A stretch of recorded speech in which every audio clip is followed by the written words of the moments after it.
Is it all real? Questions are the battle. That's this next section. The idea is you have to question exactly what we said in what I said in the previous lesson. You have to question, what do I know? And in this section, I'm going to just use a very perfect example, in my opinion, of what do I know, and understanding how to question topics, and understanding uh, how to how you might be perceiving something from a fixed standpoint because of your past, because of what you've been taught, because of what you've been told, and not being open to the idea that there's more. Now, the topic that I use is evolution versus creation. It's a very controversial topic. People get on teams. They pick teams. They pick teams based on science. They pick a team based on religion. Some people just go in the middle because they don't really know. But for the most part, you get very hardcore scientists. It's all evolution. It's all Darwinian. It's all these other different types of things. Or you get creationists. The Bible said this, the Bible says this, and not necessarily the Bible. Creationists can apply to other religions and other spiritualities as well, because there are creation stories throughout many myths and legends and religious scriptures and that sort of thing. But they stick on to that, God created the earth, God created man, and they dig in. They pick a team, they pick a team and they fight an opposing team. And no matter what happens, that opposing team is wrong, 100% absolutely wrong. But then you start to think, what do I know? And you start to ask questions. You start to understand the universe. You start to have your own experiences. I used to be team evolution. I always thought there was a possibility of creation. Just because I was awake at a young age, I questioned everything from the time I was young. I even remember in my teens stocking shelves and facing them, bringing product forward so that it lined up evenly. And in those, what many people would call a dull job, those moments that didn't have brain power, essentially, I was able to think of all the questions of the universe, all these things, all these topics. And, evolution versus creation was one of them. I was always debating within my own mind, which one's right, which one's wrong. Why is evolution right? Why is creation wrong? Nobody knows evolution's right. Think about that for a second. Nobody actually knows that evolution is correct. Academics will tell you it is correct based on science. That is valid. It is valid because we have science, we have studies, we have proof, documented proof that you can even recreate to experience evolution. You can do it with fruit flies and other small insects. You can do it with bacteria. You can do it with all these different things that allow you to experience evolution on a sped up cycle of time, so we don't have to wait thousands of years. I think it's fruit flies anyway, is one of them that they do in college. But bacteria for sure. And we can see it. We can see it with microscopes. We can use tools to see what's going on in the bacteria. We can watch it evolve. We can do things to it to manipulate its environment, and we can see evolution at work. We can see it in animals. We can see it in animals in the woods, and how they're evolving, like orangutans and other beings in the woods, other primates and those recently having been said to have walked into a I forget which age it is, but it's the one where they use tools, where they're now using tools to do everything. And you can see evolution of the mind in those environments. You can see it from a fossilized standpoint. You can look at fossils and go, these fossils are X amount of millions of years old, and the animal now is this different, and this is how they evolved. But think about this too. How do you know those are the fossils that originate with that being, with that animal. Maybe they're not. Maybe the truth of fossils isn't the truth that we think it is, because we rely on all of these assumptions of what fossils are and what time periods they come from and the conditions and all these things. And I'm not saying fossils aren't real. They are real. In my opinion and what I've seen, they are real. But how do we know exactly how they were made? How do we know that is the direct descendant, other than looking at bones and matching them up and doing some other things in our science? And the thing about science is flawed. Science is extremely flawed. It's always being tweaked and reworked, and discoveries are found, and things change because of those discoveries, and people didn't believe one thing 30 years ago and now they do. It's always evolving because people are wrong. But academics and scientists get this mindset that they are right, that this is how it is. They don't keep an open mind. And you get the few on the outside. You have this cluster, this team of people who are science. But on the outside, you have these little pinpricks of people who are kind of not on the team. They're part of the team, but they're not on the team. They're the people in the bleachers. They're the people observing. They're the people who are not sure. They're like, no, this is right. But maybe something's not right here. So then that's the whole idea, is you question everything. Question, what do you know? Because do you know evolution is how we came to be? You can't. We didn't live through those eras. We're not presently in the state of evolution of 1,000,000 years of life and experience. We're not there. So you don't know evolution existed, but we have scientific evidence which helps back that up. And to be clear, I do believe in evolution. But for those of you who believe in creation, I also believe in creation. And here's why. So you get on the other team. You have creationists, Bible.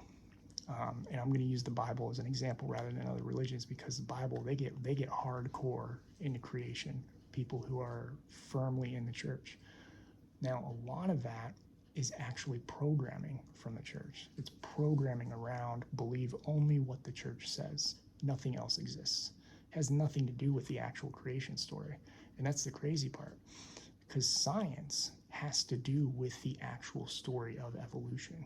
Even though they're hardcore science only, it has to do with the story of evolution. Creation has to do with the programming of the church. And you do not believe anything outside of what you are told, because that is the story, that is the truth. It has nothing to do with the creation story. It has to do with the story the church has created behind the Bible, being infallible and being that's the truth. So they get on this team and they fight with the scientists, and it's creation only. There's no way. I mean, I've seen stuff where people try to say fossils are fake, or this is, they just try to beat the other team into submission. And science does the same thing. They try to beat the team of creationists into submission. And the thing is, how do you know creation isn't real? Were you there? How do you know it was real? Were you there at the beginning of time when the earth was created? Were you there when humans were created or appeared or evolved? How do you know? You don't. That's the thing with these team mentalities.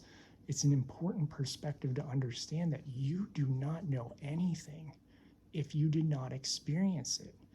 And even when you experience it, you have to look at it through the lens of the level of consciousness you were at the time, and what was going around you and how you perceived it, and if you had preconceptions, if anything was twisted informationally, if you were programmed with fear or other things that would shift your perception of what was actually going on. You don't know anything unless you experience it. So you have creationists over here fighting tooth and nail, God created the earth, God created humans, blah, blah, blah, blah, blah, so on and so forth. Science over here, no, it's evolution. We evolved from a chemical stew. Bacteria came, amoebas came, dinosaurs came, etc., etc.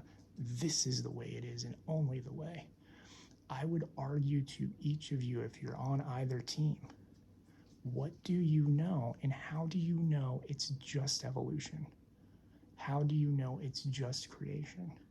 Because the argument I'll make, it was actually both and more. There are things we don't understand about the creation of our world that will come to fruition and come to light as we grow spiritually and reach higher vibrational states of being. But if you're on these team mentalities, doing this work requires you to shift your perspective. It requires you to shift so that you can understand there are no teams. We are just trying to understand, is evolution part of the truth? Is creation part of the truth? Is it all part of the truth? Or is none of it real? And when you understand there are no teams, you can start to go, oh, you know what? Evolution does make sense from a three-dimensional scientific standpoint.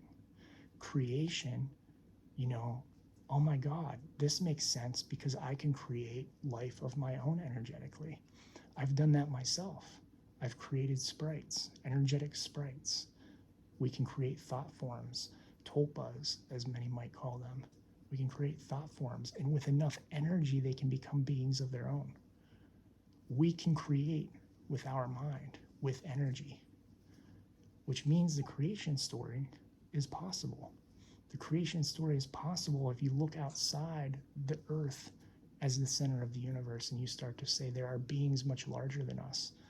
Not beings much larger than us in energy, but in size, in perspective, in dimension, in all these things.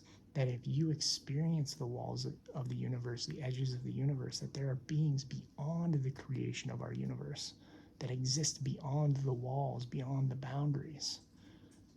They came from somewhere. Who created them? Where did they come from? Why are there boundaries? Where did the universe come from? Something created it. So the creation story has power. The creation story has truth. When you start to experience and realize you can create things with energy and mind, that there are other beings doing the same thing, that there are other beings who have given us energy fragments and created us, that there are other beings larger than them doing the same to them, that there are other beings larger than that breaking off energies to create incarnations of different humans to help ascend the earth and those sorts of things. These are all very big topics that I will discuss in experiences too later on, but the creation story has power. And then you start going, well, if the creation story has all that power, what about evolution? Evolution's real. We can see evolution in a lab environment. We can see it, spread out. And then you start to time travel and you start to see evolution actually is real. Evolution happened. We evolve. We can see it every day. But just because we can see it and just because we're told by academics that that's the way, does not mean it's the only way, because the truth is you've been separated into teams. You've been separated into evolution, creation, and other theories that are, flying spaghetti monster for the those who don't believe in anything type of thing, evolution and creation and all these other things. And these teams are meant to keep you butting heads, to keep you from the truth that both are real. Both are very, very real. Evolution, creation, they exist at the same time. In my opinion is, and this is just my opinion from my perspective of seeing all this and meeting all these beings, it's not just evolution. It's not just creation. There are other things that can happen too, and our human minds simply can't comprehend them. That we are not ready yet to understand how existence bursts to life in an instant, how planets are created and birthed to life, that not everybody is at a state where they can understand it yet. And it's something you learn as you go through your spiritual journey. I've seen many, many things happen. I've seen planets birth to life. And you would be surprised at how those things happen. But the idea is, of this whole section, asking questions, because they're the battle. If you stick with science and you don't ask questions, that's all you're going to know, even though you don't truly know it, because you can't know it, because you weren't there for evolution. You're there for the evolution in the moment of today, the evolution we can study now. You don't actually know that evolution happened for thousands of years, millions of years, because we weren't there. How do we prove that? Can't. We can just study what we can and apply it to those millions of years. And then if you're in the creation camp, you're most likely under the church influence of programming, and the Bible is all there is.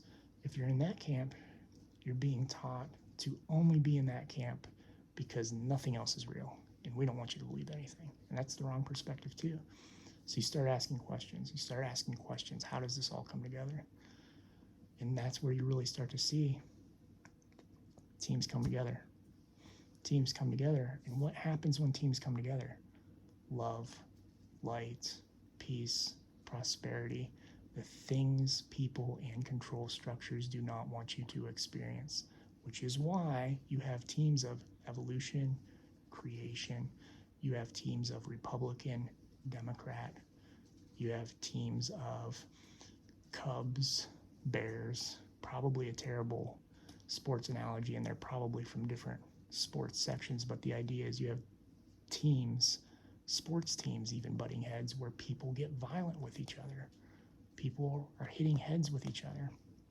Again, I'm terrible with sports analogies. I don't know anything about them, but if you're a sports fan, you know exactly what I'm talking about. Team mentalities create strife.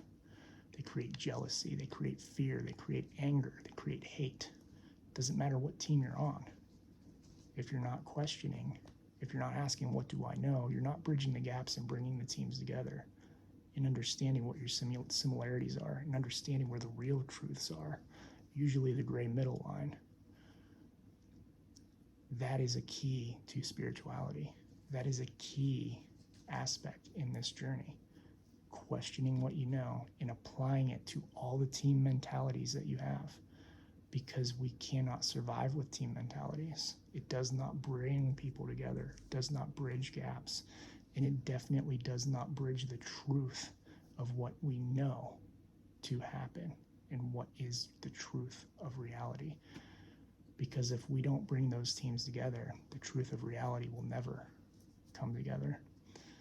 And that's because people aren't truly questioning reality. They're just simply going, Team A, Team B, and I'm sticking to a team. So always question your reality. It's a little longer-winded than I thought I would go on that topic, but apparently that's what needed to be said and what needed to be heard. But again, as you go forward with this journey, just always have those questions. It doesn't even matter if it's even my experiences, if you're listening to them, always question, what do you know as an individual? What resonates with you? What is your truth? And figure out where you stand. And remember, don't pick a team. Never pick a team. Always be the one in the middle. Always being the one in the middle, looking at both sides, looking at, if there's 10 teams, looking at each team and figuring out where is the truth, where is the middle, where does everything cross over, what really is the truth of the situation. That's how you bring people together. That's how we get these conflicts and butting heads to stop, is when people start to realize, like, you can't really know either of those topics, but what if they were all real too? And what if I'm wrong? Maybe I am wrong. And if I am wrong, then this team is right, and I can't hate them as much, or shouldn't hate them at all. Like, what if they're wrong? What if we're all wrong? What if like evolution and creation? What if evolution and creation? What if neither of it's real? What if none of it's real? What if it's, all just a figment of my imagination, and everybody watching this is just a figment of my imagination that I've created myself in the now moment? There are so many different ways you could go with this topic of questioning reality, questioning what do you know. The whole idea is bridging people together, bridging the gaps, bringing them together, peace, love, and light, and understanding that everybody has a different perspective based on what they've been told, not what they know. I wish you all love and light. Thank you for watching. Like I said, this was a little more long-winded than I thought it would be, but hopefully the messaging got across. I love you all, and I am extremely grateful for everybody watching. Thank you again.